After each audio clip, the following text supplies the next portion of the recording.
What's up, guys? I hope you guys are doing well. Now listen, I don't know exactly where you're watching this from, but here in Charlotte, the weather is crazy here. Like, I had to put a jacket on to shoot this video. Like, one day it's 80, the next day it's 65. We get 3 days of sunshine, then we get 9 days of rain. I don't know what's going on. But anyway, welcome, guys. I hope you guys are doing well. I wanted to shoot this and talk to you. I've been thinking about why we don't move to action. What is the roadblock that we face to move to action? We have this great idea, we have this phenomenal idea, we get super excited about it, but something happens in between that idea phase and that action phase, and we don't quite get to that action phase. And I've been thinking about why. Why is this? Because people say that we're in the information age. Like, we know what to do. We know. So, like, if I'm trying to lose weight, right? I know what I need to do. It's diet, it's exercise, lifestyle, all that stuff. We have all the information. If I don't have information, I can easily go to this website called Google and type in how to lose weight, and I will get a ton of information of how to lose weight. So it's not the lack of information. What is it? Why don't we move to action? So I want to share my thoughts with you about that, but we're not going to do it out here. Let's go in the house and let's chop it up a bit to see if we can figure out what stops us from moving to action. Okay? See you guys inside.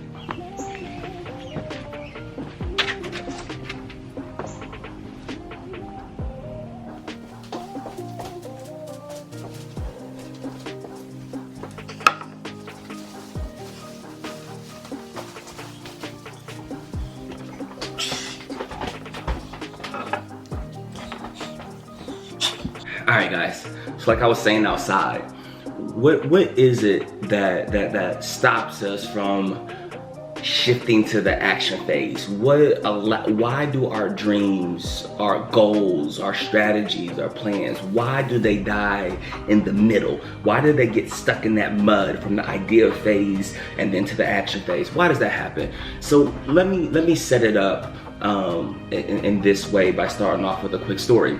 So downstairs in our house, for me, it tends to be a little bit cool.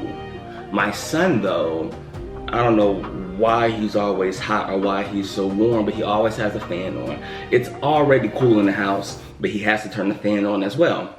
So the other night, we both fell asleep downstairs. Well, I woke up in the middle of the night because it's a bit chilly, and I was like, you know what, I'm not gonna keep on dealing with this. So I went to the thermometer, or to the thermostat, whatever, to turn the heat on. And it was currently set at 69, and I think I bumped it up to 72 or something like that. I was cold. And I go back to lay back down, and 20 minutes go by, and I'm warm, like uncomfortably hot.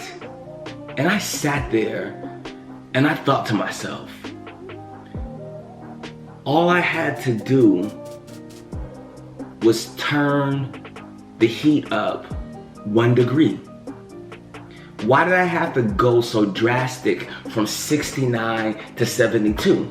I just had to turn it up 1 degree. And within that experience, I was like, that's part of the reason why we don't move to action. It's just 1 degree.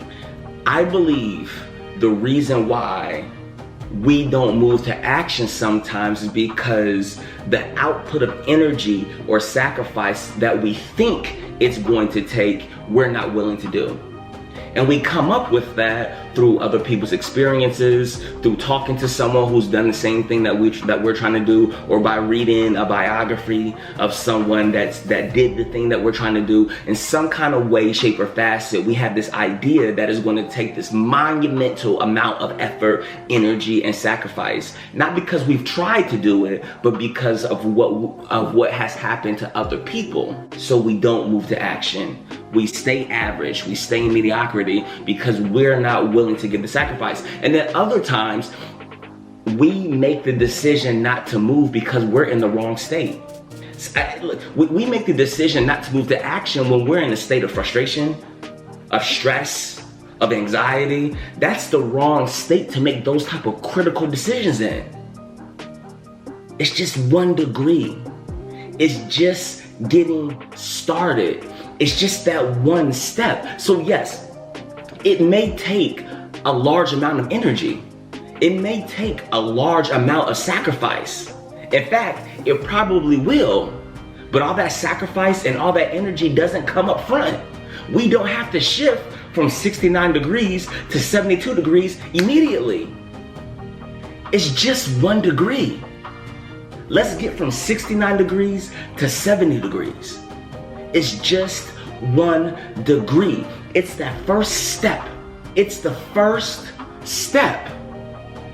And what happens is once we get into the process, we gain things. We gain momentum. We gain confidence. We gain so much once we are actually in the process. It reminds me of when I was young, when I was coming up, the gaming system was Nintendo. So whatever it is, whether it was Contra, whether it was Super Mario Brothers, whether it was whatever the case may be, whatever it is I was playing, it always had extra man or extra powers. But you could not get that extra man or the extra power if you weren't playing the game. You get the power, you get the momentum, you get the energy, you get the confidence, you get the focus in the process. We are so busy making decisions before we get in the game, before we get in the process. So we never get to feel the momentum. We never get to feel the confidence build. We never get to feel the higher level of focus. We never get to feel, we don't get the taste of doing something and saying, you know what? That wasn't so bad. Let's do it again, right? You never get to the let's do it again if you never get in the game, if you never get in the process. And I'm talking to me right now too. We have to get in the game. It's 1 degree. It is 1 degree. That's all it takes.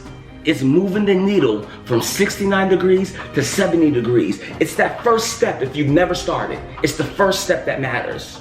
And if you're already in the game, if you're already in the process, it's that next thing. It's that next strategy. It's that next chapter. It's that next relationship. It's the next thing that will give you that momentum, that confidence, that energy to move on, to push through that barrier, to break out of that limited state that you might be sitting in right now. It's 1 degree. It's 1 action. We are 1 action away from changing our lives, but we won't do it because we are afraid of what it's going to take. All that energy, all that sacrifice that we think is going to take is not an upfront thing. It's spread out throughout the process. But we never realize that if we don't get in the game, if we don't get in the process, that's where life is. That's where life lives. All right, I'm back. So we get this idea in the valley, right? And then it's something that we keep working on and we keep grinding and we keep working and something clicks and we implement that idea. We learn something, we learn, we keep learning and we implement and then we get out of that valley and it's that peak. Like that's what it is. It's the peaks and it's the valleys. That's what life is. That's what the process is. And that's what makes it exciting. That's what makes it rewarding. It's stepping into that unknown. It's stepping into that uncertainty, knowing that in the process, that extra life is there. Knowing that in the process, that superpower is there. Knowing that in the process, the community is there. Knowing that in the process, that support is there. Knowing that in the process, you pull energy from your creator that's guiding you towards what you need to do, the next action. Not towards the big goal, but the next thing. It is within the process. But it starts with that 1 degree. 69 degrees to 70. That is the only thing that is standing in between your current life and the best life that you're trying to live. It is the only thing 1 degree is the only thing that's standing in between you and your financial freedom, between you and your ultimate goal. It's 1 degree. Let's make the commitment to not allow that 1 degree to be the reason why we're not. Let's start. Let's start now, today, right now. Cut this video off right now and start. It's 1 degree. So that's it, guys. That's my thought. And I hope that you're able to implement and apply whatever it is that you've been thinking about doing. Stop thinking and move to action. Talk to you guys later. Peace.